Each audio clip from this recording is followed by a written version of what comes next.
আল্লাহ রাব্বুল আলামিন সূরা রহমানের ২৯ নম্বর আয়াতে বলছেন, ইয়াসআলুহু মান ফিস সামাওয়াতি ওয়াল আরদ কুল্লা ইয়াউমিন হুয়া ফি শান।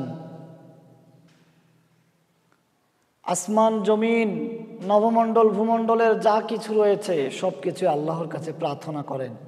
তিনি সর্বদাই কোনো না কোনো কাজে লিপ্ত থাকেন।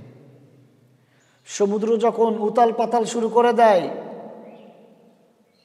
বায়ুমণ্ডলগুলো যখন পানিতে তরঙ্গিত সৃষ্টি করে, নৌকার আরোহীগণ তখন চিৎকার করে আল্লাহকে ডাক দিয়ে বলে আল্লাহ। মুসাফিররা যখন পথ হারিয়ে যায়, কাফেলাগুলো যখন পথভ্রষ্ট হয়ে পড়ে, তখন তারা আল্লাহকে চিৎকার করে ডাক দিয়ে বলে আল্লাহ। দুর্যোগ বিপর্যয়ে পরস্ত মানুষগুলো যখন কঠিন বিপদের সম্মুখে অবস্থান করে, সেই সময় তখন তারা আল্লাহকে ডাক দিয়ে বলে আল্লাহ। সমাজে অসহায় বঞ্চিত মানুষগুলোকে যখন সমাজের ন্যায় শাসন করা হয় না, যখন তাদের প্রতি ন্যায় বিচার করা হয় না, তখন তারা হতাশাগ্রস্ত হয়ে হাহাকার করে চিৎকার করে আল্লাহকে ডাক দিয়ে বলে আল্লাহ।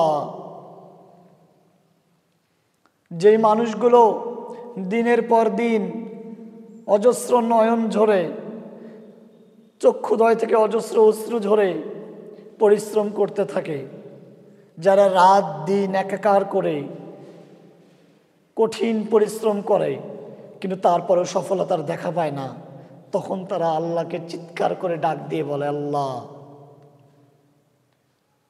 যখন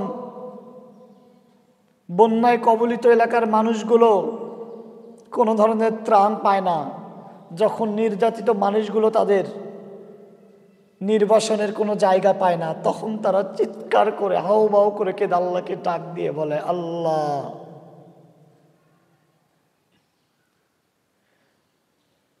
বিপদগ্রস্ত মানুষগুলো যখন বিপদ থেকে উদ্ধার হতে পারে না, তখন চিৎকার করে ডাক দিয়ে বলে আল্লাহ। পথ হারা মানুষগুলো যখন সঠিক পথের সন্ধানে ঘুরতে থাকে অথচ তারা সঠিক পথ পায় না, তখন তারা আল্লাহকে ডাক দিয়ে বলে আল্লাহ। অজস্র পরিশ্রমের ফলেও যারা সুখের দেখা পায় না, তারা তো চিৎকার করে ডেকে বলে আল্লাহ।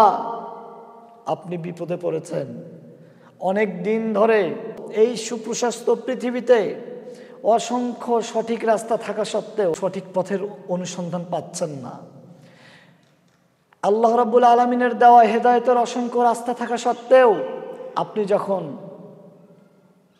শয়তানের পথেই চলছেন, যখন আপনি আল্লাহ রাব্বুল আলামিনের দেওয়া পথে নিজেকে পরিচালিত করতে ব্যর্থ হচ্ছেন, অজস্র পরিশ্রম করছেন সফলতার জন্য, কিন্তু আপনি বারবার ব্যর্থতার সম্মুখে চলে যাচ্ছেন, আপনি তখন 2 রাকাত সালাত আদায় করে চোখ থেকে অশ্রু বের করে আল্লাহকে ডাক দিয়ে বলেন না আল্লাহ। আল্লাহ আপনাকে সফলতা দান করবেই, অবশ্যই তিনি সফলতা দান করবে। আল্লাহ বলছেন ফাইন্না মাআল উসরি ইউসরা, নিশ্চয় কষ্টের সাথেই রয়েছে স্বস্তি। এরপর বলছেন যা দিয়েছি তাই শুকরিয়া করো, আমি আল্লাহ তোমাদের বৃদ্ধি করে দেব।